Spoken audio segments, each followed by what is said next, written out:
Hello বন্ধুরা, কেমন আছেন সবাই? আশা করি সবাই ভালো আছেন।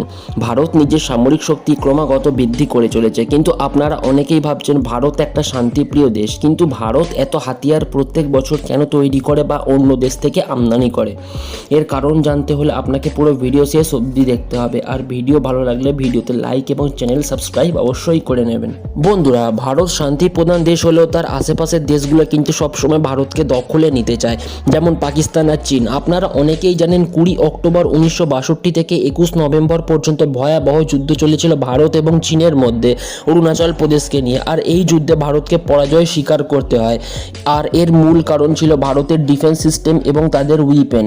আর বন্ধুরা, আপনারা তো জানেন পাকিস্তান যখন তখন ভারতের সাথে যুদ্ধে নামতে পারে, আর ভারত পাকিস্তান বর্ডারও সবসময় গরম পরিবেশ থাকে। বন্ধুরা, আমরা জানি চায়না নিজের শক্তি বাড়ানোর জন্য নেভির ওপর অনেক অর্থ বিনিয়োগ করে, যেটা ভারতের জন্য একদম সেফ নয়। তাই ভারত রাশিয়া থেকে যুদ্ধজাহাজ খুব শীঘ্রই নিয়ে আসবে। রাশিয়া ইউক্রেন যুদ্ধের জন্য দেরি হলেও রাশিয়ার তৈরি ভারতীয় নৌবাহিনীর 2টি যুদ্ধজাহাজ এই বছরের শেষের দিকে চালু হবার সম্ভাবনা রয়েছে। প্রথম যুদ্ধজাহাজের নাম INS তুশিল ও অন্য জাহাজের নাম INS তমাল রাখা হয়েছে। ভারত মোট 4টি যুদ্ধজাহাজ রাশিয়ার কাছ থেকে পাবে, যাতে করে চীনকে যুদ্ধে অনেকটা কঠিনভাবে হারাতে পারে ভারত।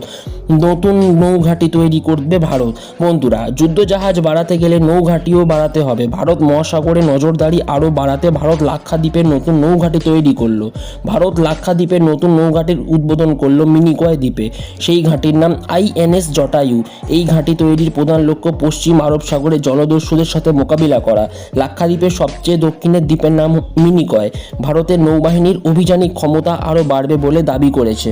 আর আপনাদের সুবিধার্থে এটাও বলে রাখি, চীন তাদের জ্বালানি ও বাণিজ্যের জন্য এই পথ ব্যবহার করে থাকে। তাই এই জায়গায় এত সুন্দর এবং এত বড় নৌঘাঁটি তৈরি করা হচ্ছে। বন্ধুরা, নৌঘাঁটি তো তৈরি করা হলো, কিন্তু ভারত তার সাথে নৌবাহিনীর নতুন প্রধানও নিয়োগ করলো। তার নাম দীনেশ ত্রিপাঠী। এর আগে তিনি ওয়েস্টার্ন নেভিল কমান্ডের flag officer commanding in chief ছিলেন।